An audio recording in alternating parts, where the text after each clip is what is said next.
চার প্রাক্তন এপি সদস্য সহ ধলায় ৮০ জন বিজেপি কর্মী যোগ দিলেন কংগ্রেসে। ধলাই বিধানসভা উপনির্বাচনের আগে শুরু হলো দলবদল। বুধবার শাসক দলের প্রায় ৮০ জন কর্মী আনুষ্ঠানিকভাবে কংগ্রেস দলে যোগদান করলেন। এদিন শিলচর জেলা কংগ্রেস ভবনে জেলা সভাপতি অভিজিৎ পালের হাত ধরে কংগ্রেসে যোগদান করলেন ৮০ জনেরও অধিক বিজেপি কর্মকর্তারা। তাদের জেলা কংগ্রেস ভবনে এক অনুষ্ঠানের মাধ্যমে স্বাগত জানানো হয়। এদিন কংগ্রেস দলে যোগদান করেন পালংঘাট জিপির প্রাক্তন এপি সদস্য বিক্রম সিং, গঙ্গানগর জিপির প্রাক্তন এপি সদস্য আলতাফ হোসেন বড়ভূইয়া, মনিয়ারখাল জিপির প্রাক্তন এপি সদস্য রামজি কুর্মি, দর্মিখাল জিপির প্রাক্তন এপি সদস্য রিঙ্কু আচার্য, আলতাফ হোসেন আহমেদ, বদরুল হোসেন লস্কর সহ অন্যান্যরা। সাংবাদিকদের সঙ্গে কথা বলতে গিয়ে জেলা কংগ্রেসের সভাপতি অভিজিৎ পাল বলেন, কংগ্রেসের আদর্শে অনুপ্রাণিত হয়ে আজ তারা যোগদান করেছেন। তিনি তাদের স্বাগত জানিয়ে বলেন, আশাবাদী আজ তাদের কংগ্রেসে যোগদানের ফলে পালংঘাট ব্লক সহ ধলাই কংগ্রেস আরও শক্তিশালী হবে।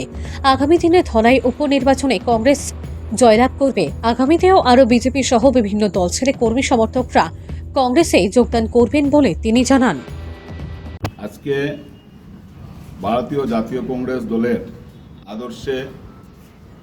আদর্শিত হয়ে পালংঘাট ব্লকের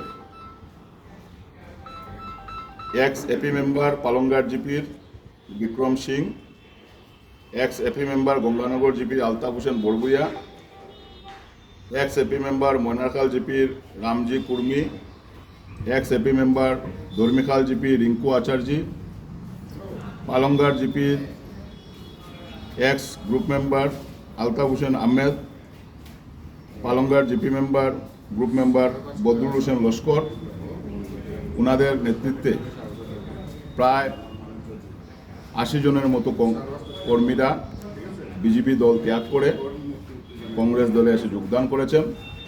আমরা আশাবাদী যে ওনাদের যোগদানে পালংঘাট ব্লক সহ ধলাই কংগ্রেস আরও শক্তিশালী হবে।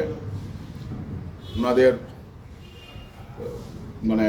কংগ্রেস দলে যোগদানে আমরা ওনাদেরকে আন্তরিক অভিনন্দন জানাই এবং আগামী দিনে ধলাইতে বাই ইলেকশন, সেই বাই ইলেকশনকে সামনে রেখে যেভাবে মানুষ কংগ্রেস দলের পাশে এসে দাঁড়িয়েছেন, আমরা আশাবাদী যে বাই ইলেকশনে ধলাইতে কংগ্রেসের জয় জয়কার হবে এবং আরও অনেকেই যোগদানের জন্য আমাদের সাথে যোগাযোগ করছেন।